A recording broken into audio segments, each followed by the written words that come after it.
Hi there, I'm Scott, and today I've got something exciting to share. The all-new Nexus Rebel JZ Engine Management System, including a terminated harness from Haltech.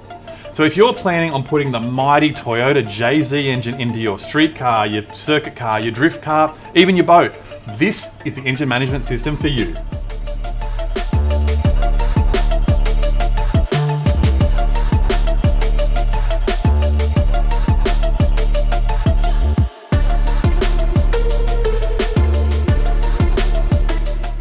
Firstly, let's take a look at what the Rebel JZ is and what it is not. If you're looking for a plug-and-play ECU for a JZ powered vehicle, then this is not the right engine management system for you. It does not connect to any factory wiring harnesses, and it will not interface with a factory communication or CAN network. So the dash, the ABS, and the body control module would not work as expected. But what it is an engine management system and a terminated wiring harness that provides a really cost-effective and simple tuning solution to get your 1 or 2 JZ up and running in your custom project. So what's in the box?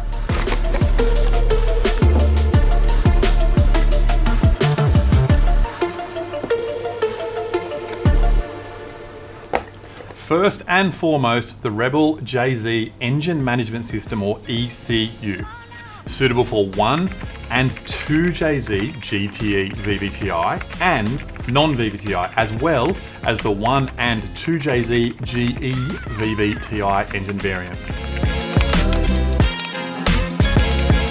We have the USB-C cable that joins the engine management system to our laptop, a Wi-Fi communications antenna, of course the page up for power keyring, very important, and a bag of auxiliaries. So we've got covers for where the battery terminals go on, and we've got a bunch of nuts and bolts to mount the engine management system. Next in the box, the main wiring harness, as well as a bunch of breakout harnesses to adapt the main body of the loom to your ancillary components. These breakout harnesses include alternator adapters to suit the Denso, the Bosch, and the Tundra style alternators. A sub-harness for the Toyota R154 5-speed manual gearbox, as found in the Mark III Supras, the Crowns, the Chasers, the Mark IIs, and more. We've got a cable throttle adapter harness, an EV1 injector harness, and a Nissan R35 direct fire coil on plug ignition harness, because all Toyotas need just that little bit of Nissan love. Optional breakout harnesses that are compatible with the Rebel JZ include the US car or EV6 injector loom, the Sumitomo injector loom, and the Denso style injector loom.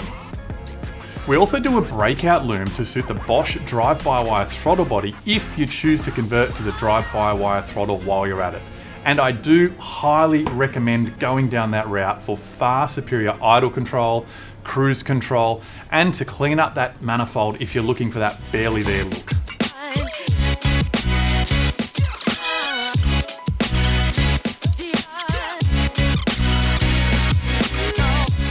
As part of the Rebel kit, we include a Bosch LSU 4.9 oxygen sensor that pins directly into the Rebel's onboard wideband controller. And even a weld-on bung in case your fresh new exhaust doesn't already have an M18 by 1.5mm bung. If it does, simply throw the one away that we supply. We also supply a 1/8 MPT air temperature sensor and weld-on fitting, 2 Bosch NOx sensors and adapters to suit the JZ platform. We even supply a 150 PSI oil pressure sensor and the adapter to suit the thread in your JZ. Literally everything you need to have this engine up and running safely. Now, if you're unlucky enough to have an incident that requires replacement of any of these parts of the harness, either during the install, I hope not, or years down the track, don't stress. Each part of the harness is numbered and can be purchased as a replacement part separately, making everything so nice and simple.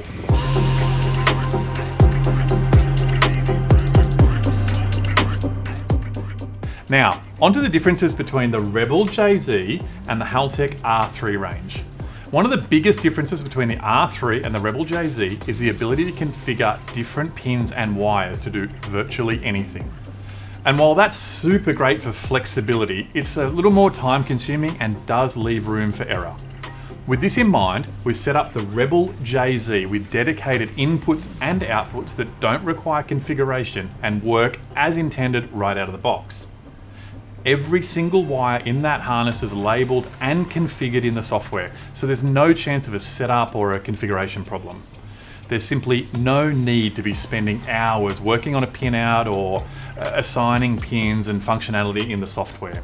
Just read the labels on the harness and plug them into the associated device, be it injector 1, coil 1, or the coolant temp sensor, for example. Having dedicated inputs and outputs has allowed us to keep hardware and wiring costs down, allowing us to pass that cost saving onto you. But we know that if you're putting a JZ into your project car, there'll always be a level of customization. So we've included 3 configurable analog inputs, 2 pulsed inputs, and 5 outputs.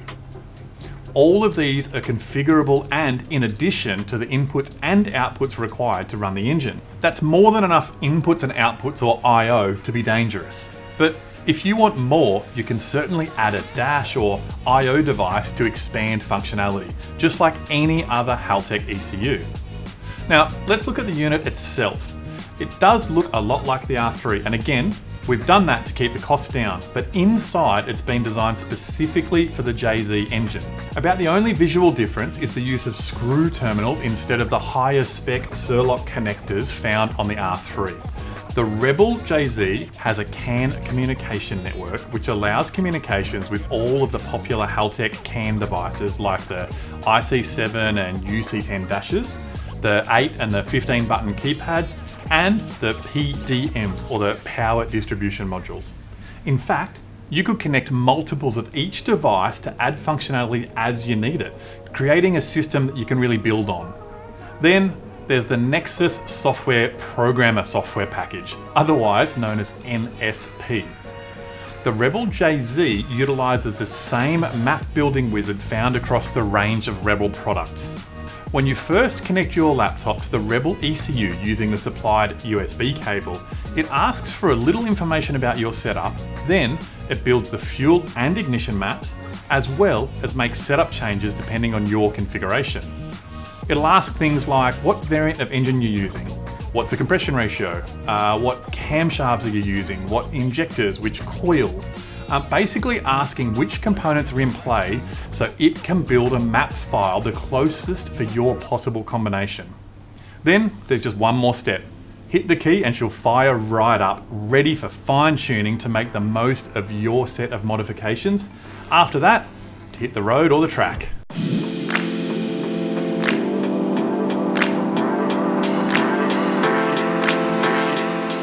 The Rebel JZ supports the engine's OEM sensors and functionality, including the 12-tooth and the 36-tooth crank trigger patterns, the 1 and the 3-tooth cam tooth patterns, the coolant temperature sensor, the 4-pin throttle position sensor, the 6-pin idle motor, and of course, the continuously variable cam control solenoid if your engine has it. Now, notice I didn't mention the factory ETCS, or the Toyota Electronic Throttle Control System. That's because the Rebel JZ does not support this function. It does not support distributor or wasted spark ignition. A direct fire R35 coil conversion is the recommended choice here. Regarding injector choice, please ensure you are using high impedance injectors like the Bosch 980cc or the 1462cc, as the Rebel does not support low impedance or low resistance injectors. Finally, it also does not support the factory JZ twin turbo setup, so we're expecting a single turbo conversion to keep things clean and efficient to maintain years into the future. The Rebel JZ is equipped with advanced long-term learning, which allows it to monitor the air-to-fuel ratio, the ignition table, the knock detection feedback table, as well as the idle quality, and continuously make adjustments in the background. The longer the engine runs, the better the tune-up gets. Of course, you can go online with the Nexus NSP software and make tuning changes just like you're used to with the rest of the Haltech range, but there's simply no need to. The setup wizard takes care of it all. And lastly, the Rebel JZ is compatible with the Haltech Connect app. This allows you to monitor data in real time on your smartphone or on your tablet, as well as make tuning and setting changes like adjusting your boost control target, your rev limit, or your launch control RPM. It'll also allow you to check and clear diagnostic trouble codes or do a little data logging. There is plenty to be excited about with the Rebel JZ. Of course, if you've got any questions, please leave them in the comments or feel free to get in contact with your friendly Haltech representative. As always, thanks so much for watching. My name's Scott. I'll catch you next time.